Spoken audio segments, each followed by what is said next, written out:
Good morning, everyone. Today we are going to discuss about malaria.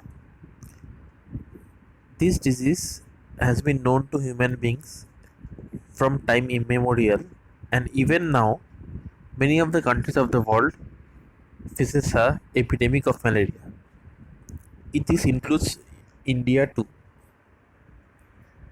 Initially, the control of malaria was under National Malaria Control Program, which has now been under the umbrella of NPPDCP or National Vector-Borne Disease Control Program.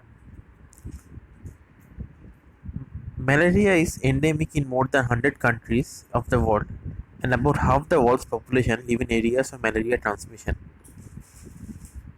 In India, there are two types of primarily plasmodia responsible for malaria: Plasmodium vivax and Plasmodium falciparum. Plasmodium malariae is responsible for less than 1% of malaria cases in India, and P. ovale do not occur in India. Now, it would be interesting to know something about the evolution of malaria control program. In 1945, DDT was brought into civilian use for the first time, and in 1953, National Malaria Control Program was launched. In 1958, there was an ambitious project by the government of India that changed the strategy from control to eradication, and National Malaria Eradication Program was launched. But this proved to be a blunder as there was operationally unsuccessful in many places, and there was extensive malaria outbreak by 1968. So again the program was reverted back to National Malaria Control Program, which still exists now. So it tries to bring down malaria transmission to a level where it ceases to be a major problem, and the main strategy are insecticide residual sprays, malaria control teams to survey and monitor incidents, drug made available on demand.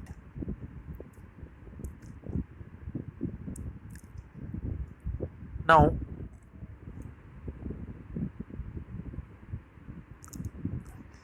it would be interesting to look at the epidemiology of the disease for some time. We have already discussed about the agent factors of malaria. Regarding the host factors,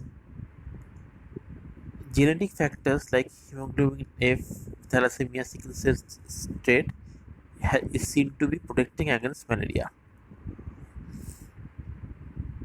Also, environmental factors like density, longevity, and behavioral vectors and duration of sporogony, rainfall influence the number of breeding places, high temperature and humidity, lower survival of mosquito are all factors that play an important role in malaria. So, this is a slide you all know about the life cycle of malaria. Just to recap so that you get to know the chemotherapy. Firstly, inside the mosquito, as the mosquito takes a blood meal, it enters the human body, and it is inside the human body that the malaria performs its sexual cycle. It first enters the liver cells, matures there, then from the liver cells, it enters the bloodstream, and from the bloodstream, it gets converted into the gametocytes. The gametocytes are again eaten by the mosquitoes, or in some immature trophozoites in the bloodstream, enters the red blood cells and perpetuates there with rupturing of red blood cell to keep on continuing with the cycle.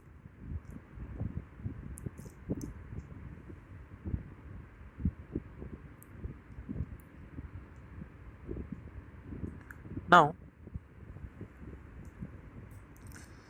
regarding the management of malaria, there are one or two things that are to be mentioned. Firstly, when given the management of malaria, you can safely say that it can be primary and secondary. Primary is by health promotion, as you all know, by mosquito nets, insect repellents, IRS in Integrated Vector Management or IVM, which has been discussed previously. Regarding specific protection, you can mention about chemoprophylaxis for travelers. But the mainstay of management is also early diagnosis and treatment, which we will be discussing about.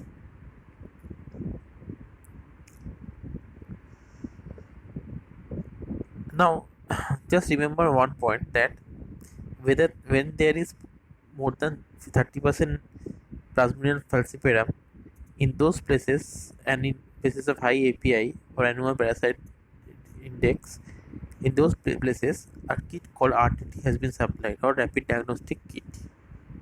So how does it use? So for the goals of treatment, prompt and complete treatment for all suspected and confirmed cases of malaria are to be done, and to prevent progress of mild cases to severe complicated cases, to prevent deaths from severe and complicated cases, to prevent transmission of malaria, these things have to be done. So this is the areas where microscopy result is available in the same day. That is, the technicians are there, the slides can be made, etc. Whenever there is a suspected malaria case or a fever case, the slide is taken. If it is positive for Vivax, then treat with chloroquine for 3 days and primaquine 0.25 mg per kg for 14 days. If it is positive for Plasmodium falciparum, for northeast states, age-specific ACT or artemisinin combination therapy along with lumefantrine for 3 days and primaquine single dose on second day. In other states, treat with ACT with sulfamethoxazole sulfamethoxazole for 3 days and primaquine as a single dose on second day. And if it is positive for mixed infection, then the treatment of the falciparum is to be done, but the primaquine is to be continued for 14 days. And if it is negative, no antimalarial treatments are to be given. When microscopy result is not available and bivalent RDT is used in areas where microscopies are not available and the diagnosis is entirely dependent on rapid diagnostic kits, then both an RDT and preparation of slides are done. Bivalent RDT means it has got strips for both Vivax and falciparum. Again, it is the same thing. The treatment protocol remains the same.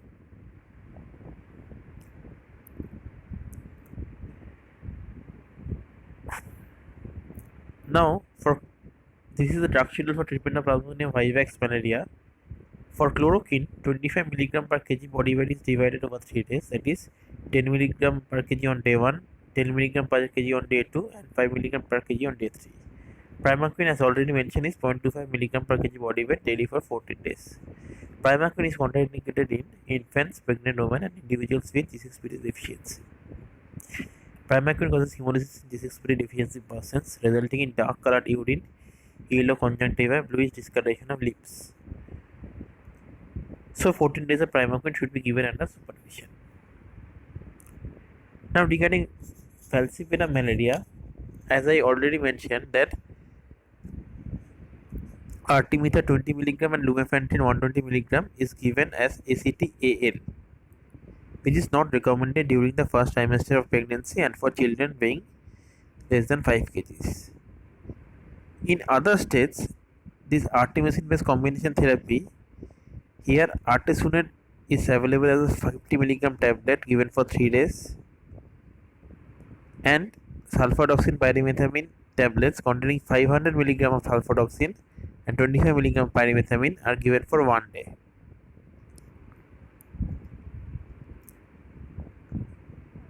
All the tablets are taken together, swallowed with water. In addition to that, primaquine tablet 0.75 mg per kg is given only on day 2.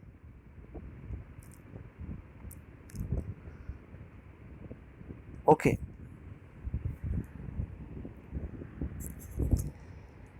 Now, another important area is treatment of uncomplicated falciparum cases in pregnancy.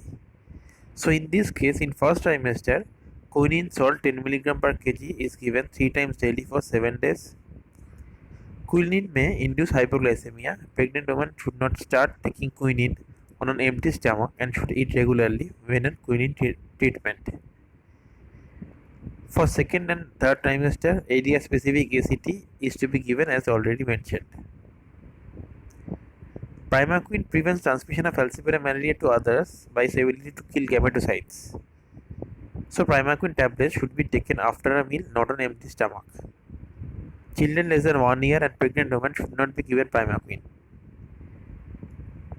As pregnant women having falciparum malaria require different medicines, they should be directed to go to the nearest PHC or hospital immediately without delay. So as quinine is required for them, so they should be going to the nearest PHC or hospital. And regarding mixed infections, I have already mentioned it is like falciparum malaria, but primaquine is to be given for 14 days. Now, there are some other issues regarding treatment of advice and advice to the patient or the caretaker. Firstly, there is a resistance of antimalarial drugs because maybe drugs are not taken in a proper dose. So, this thing should be borne in mind.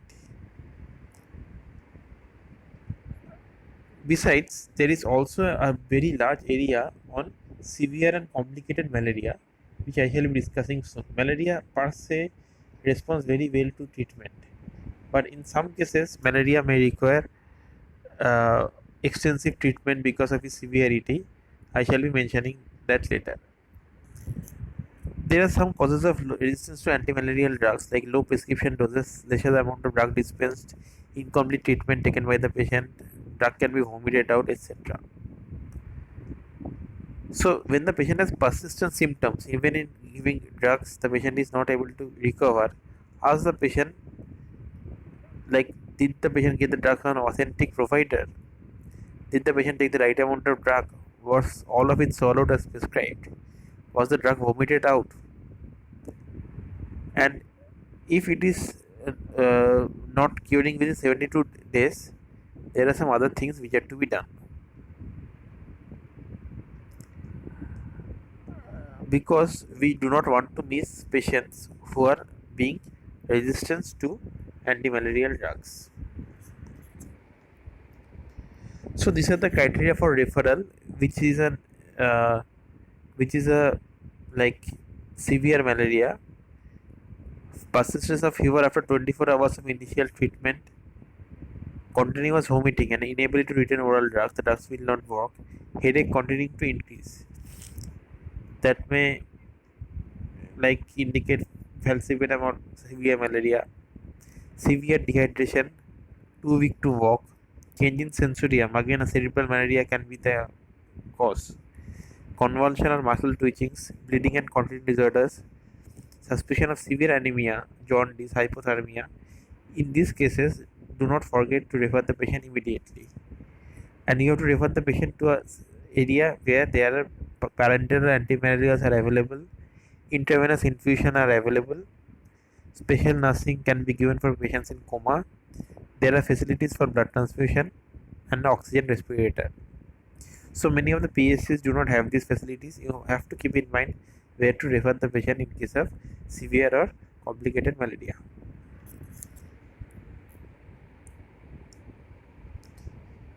So this basically ends my presentation here.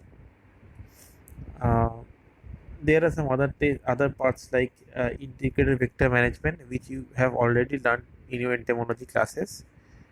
So this is a very important topic, and I shall be also sharing with you the module so that you can read through that. Thank you.